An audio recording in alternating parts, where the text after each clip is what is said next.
Kenny Goodman here from findtheedge.com, and welcome to this video on how to use the power of influence to grow your business. Now, it's all good and well knowing what type of content you need to write, but the difficult part is coming up with the ideas. So in this video I'm going to show you a way of creating a constant flow of good ideas for content to write about.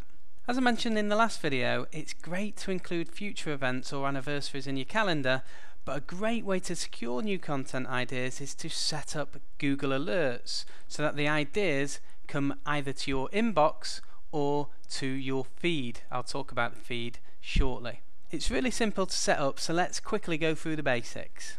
So once you've logged into Google, or if you've not got a Google account, just create a Google account. It's very easy. Just go to the home page and there's a sign that says create a new account, and then go to google.co.uk/alerts, and that gets you to Google Alerts. Now in here you just put the main keyword that would cover your niche or industry. So if I was targeting an audience who are involved in SEO or interested in SEO, which if you don't know what it means search engine optimization, then I just need to put SEO into this search query here. It then gives me the opportunity to search on everything, or I can either search on news, blogs, video discussions or books. I'm going to choose everything here, and then it gives me the choice to either receive emails with these alerts as it happens once a day or once a week. I'm going to choose as it happens because I want to keep my finger on the pulse there.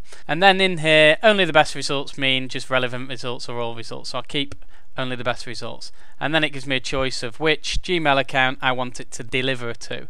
It used to give you the choice to have it delivered into your Google Reader feed, but on July the 1st, 2013, it was a very sad day that they closed Google Reader, but we've now got new readers that we can use, which I'll come on to shortly. And then you would just simply click Create Alert. And then you'll come to this page here, and if you want to create some new alerts, then again it's easy to do here. So I might choose social media, and I might choose another one, video marketing. And what I'm going to do here is put this in speech marks. That will make it specific to just video marketing. And as you can see on the right hand side here, it starts showing you some of the stuff that will get sent to you. Now if there's anything going on in any of this and it gets indexed in Google, then I will get an alert as soon as it's indexed in Google, which allows me to keep my finger on the pulse that way. So since Google Reader was closed down, my feed reader of choice is Feedly, and you can go to feedly.com for this. There's other feed readers like Dig have created one, there's a few others, but Feedly seems to be the best for me.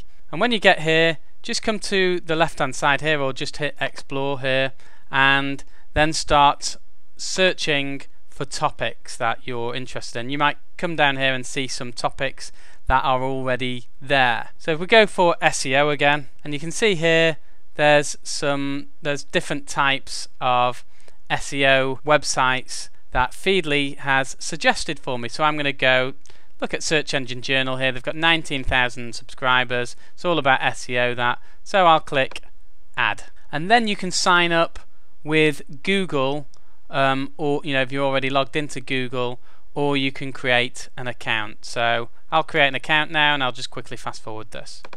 So we've now just created an account there, a test account for this particular video. So again, it's now telling me Search Engine Journal here. I'm going to create a new category here, which is going to be SEO, and then click the add button here. And now I can add anything to do with SEO into that particular category. So SEO Mars, which is now known as Mars, I can add this to SEO as well, and then I can add more. So I'll just fast forward this and add more categories and more websites to those categories so that you can see what it looks like when there's lots of categories and lots of websites in there. As you can see here, we've now created an account that has lots of different feeds coming in from lots of different websites into different categories. So I've categorized them all. Incidentally, you can add content here by adding a URL. So if you've got a website you want to add into here that doesn't come up when you search the topic, just put the URL in there, and if it's got a feed, it will show it up. So I'll give you an example of this. So for example, if I like this UK technology blog here, which is on the Guardian website, then I would just go back to Feedly, hit add content there, put the URL in, and then as you can see there, it allows you to click add, and then I'll pop that into technology there. Then as you can see here, it's showing me all of my different feeds here. If I click on all, then I have an interest in Apple, so I can go into just Apple if I like, or just blogging if I like. And as you can see, it shows in different formats here. You can have it in just a list format there, you can have it in a block format there where you get to see the images as well, or in this kind of format, or just big kind of blog post format like that. And if you see something you like, you can then just click on it if you want, or you can preview it here in a preview window. Then you can hit save for later if you want to save it for later, and you get to preview the blog there. And at the bottom here, if you're connected to your G Plus account, your Google Plus account, or your LinkedIn or Twitter or Facebook, you can actually share right from here. So I could click Twitter, and then it allows me to share from here if I want to. Or I can click on the actual link and go to the blog post. So this is Copy Blogger, how to find more content ideas than you'll ever be able to write. Very relevant actually to this video that we're doing right now. You can share it on Buffer if you've got Buffer, or you can mail it to yourself by clicking this. Again, this one saves it, or you can tag items that you can, create tags for them so they're easy to search. There's more share options here, delicious, and you can add it to your Evernote account as well, which is really useful, or onto Instapaper to read later, or add it to your Pocket if you've got Pocket. So that in a nutshell is how to use Feedly. So I think between both of those two tools that are completely free, by the way, so you've got Google Alerts and Feedly, both free, you're going to have content delivered to you whilst you sleep. That's working away to get content for you, relevant content, so that you can use it to actually give you content ideas for when you're creating content, or just for building your authority by sharing content on social networks, which in turn will keep you abreast of the whole marketplace and help you become an industry leader or market leader or a niche leader. Now there's one thing you cannot ignore, and that's your own expertise and what's in your brain. But as we said before, sometimes you know a little bit too much about the industry and you actually assume that other people do as well. So a great way to get some information out of your brain that you probably didn't know would be useful to other people is to get someone who doesn't know your expertise to actually interview you. You can do this by coming up with a subject and get them to answer questions on it. So for example, if you're in sales, then you might come up with cold calling, and therefore somebody who doesn't know much about it could say, well, what is cold calling? How do you become good at cold calling? Why is it important to know cold calling secrets or tips if you're within the sales industry? How does it work? These types of questions. I mean, this could be anyone. It could be your spouse, a family member, a friend, or get another member of Influence Hub to help you. We're all there to help each other. Talking of interviews, you could interview someone in your field of expertise, or an expertise that is related to your industry. We saw before on Google Alerts how you can find people who are blogging in your industry, or writing news in your industry, or being talked about in your industry, and people feel flattered when you ask them for an interview, and they usually relish the chance to get some exposure for their personal brand or business. There's also the very good chance that if they like it and like the interview, which they usually do, they will actually promote it to their database and give you even more exposure, and also share it on Twitter and Facebook and all the other social media channels. These people can be high flyers, authors, public speakers,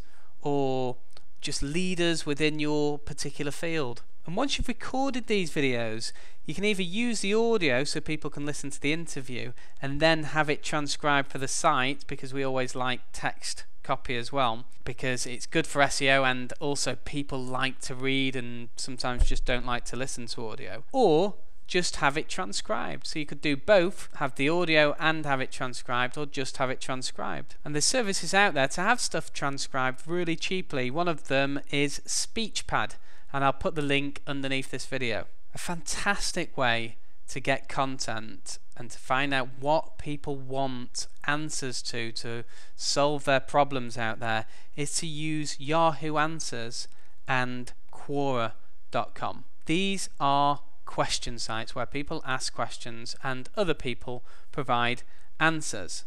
People are on there asking questions about your field of expertise all day, every day.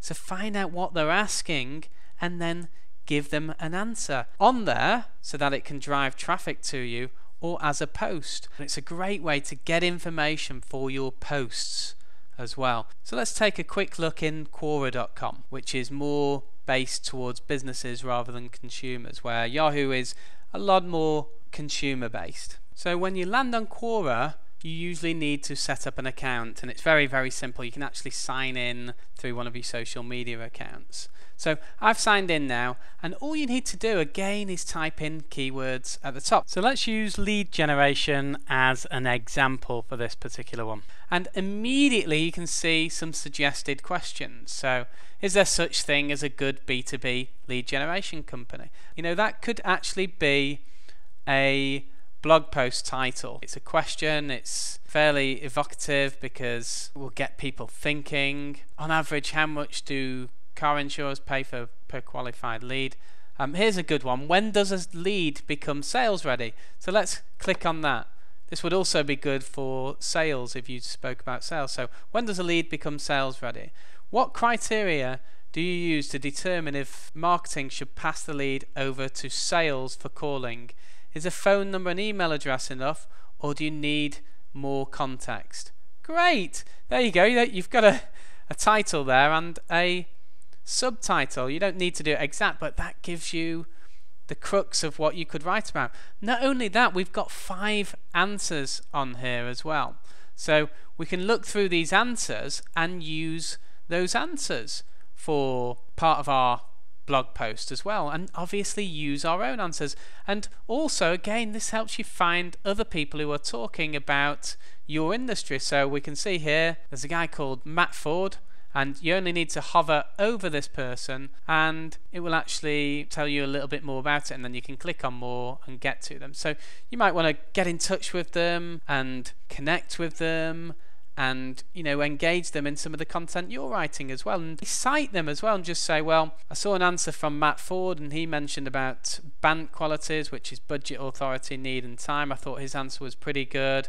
Then you might mention this answer here, all these different answers, and you're going to give your own answers on there as well. And remember, when you type in lead generation into this, they're not just the only questions. The questions go on and on and on and on. There's just so many out there, and it will just give you lots and lots and lots and lots of topics to talk about. And obviously you can look at those that have the most answers or the most comments, you know, 65 here. Go through them and you'll start seeing patterns that show up again and again, and questions that people keep asking, and those are the ones you really want to go for, because they're the information that people are crying out for. And if you do a blog post on it, you're going to probably get a lot more traffic and a lot more traction from that traffic as well, a lot more comments, a lot more shares, and so on. So that's a great way to use Quora, and it's very, very simple as well. And finally, a great way to find out what businesses need is to survey your current or past customers or clients and ask them. It's a really simple way to get some good information back, and ask the questions that you see coming up and then see what answers they give you. When I say questions you see coming up, the questions you've just seen on Quora and other places. You may look on forums as well, and Facebook groups, You know, there's so many different places that you can really go in there and have a look, and then use some of that information to put together a survey and ask your current or past customers or clients. And you can do this using services like surveymonkey.com. So that's how to source content like a pro. Hope it's given you a good idea of just how to go out there and easily and quickly find content ideas. This is Kenny Goodman signing off from findtheedge.com. I'll see you on the next video.